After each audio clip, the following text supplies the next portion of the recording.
प्रधानमंत्री श्री नरेंद्र मोदी ने कल वाराणसी में बाबा विश्वनाथ धाम का उद्घाटन किया।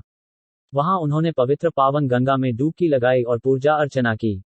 प्रधानमंत्री ने सोमवार की देर शाम गंगा आरती में भी हिस्सा लिया। गंगा आरती के समय प्रधानमंत्री ने ट्वीट किया कि काशी की आरती हमेशा मन को नई ऊर्जा से भर देती है। उन्होंने कहा, काशी की गंगा आरती हमेशा अंतर्मन को नई ऊर्जा से भर देती है। आज काशी का बड़ा सपना पूरा होने के बाद दशाश्वमेध घाट पर गंगा आरती में शामिल हुआ और मां गंगा को उनकी कृपा के लिए नमन किया। नमामि गंगे तव पाद पंकजम।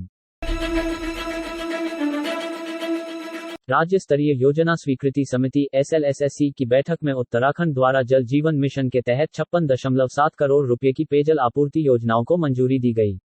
पिछले एक महीने में 6 जिलों में फैले 706 गांवों के लिए 549.60 करोड़ रुपए की पेयजल आपूर्ति योजना उत्तराखंड के लिए स्वीकृत की गई है, जिससे 49,298 परिवारों को लाभ हुआ है। अब तक राज्य के 15.18 लाख ग्रामीण परिवारों में से 7.49 लाख 49.39% हैं।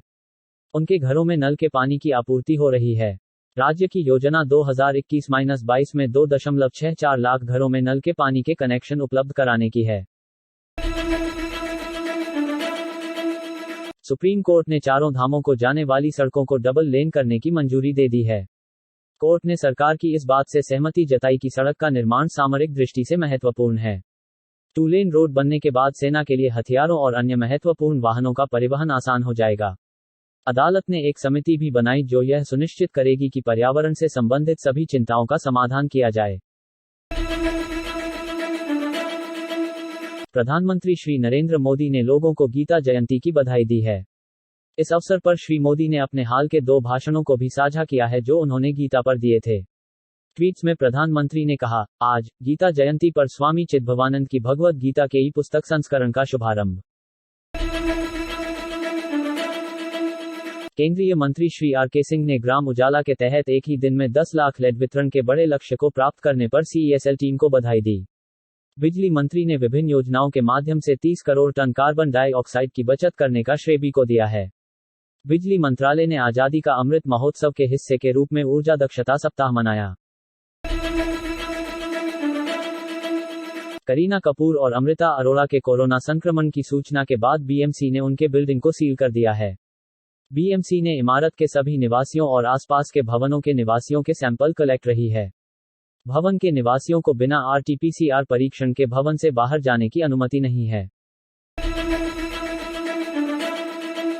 स्कूलों में मध्याह्न भोजन में अंडे परोसे जाने का विरोध करने पर 8वीं कक्षा के एक छात्र ने संतों पर जमकर निशाना साधा। वीडियो वायरल हो गया है। स्कूल में अंडे देने के सरकार के कदम का विरोध करने वाले साधुओं के विरोध में लड़की ने अन्य लोगों के साथ भाग लिया और इसके वीडियो शेयर किए।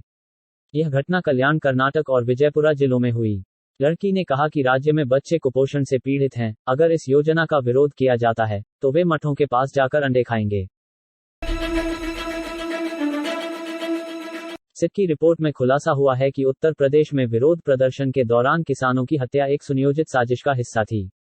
सिट ने आशीष मिश्रा के मामले में धाराएं बढ़ाने की भी सिफारिश की है। कोर्ट ने आशीष मिश्रा और मामले से जुड़े अन्य साजिशकर्ताओं को कोर्ट में तलब किया है। सिट की रिपोर्ट के बाद आशीष मिश्रा के पिता अपने बेटे से मिलने जेल में गए।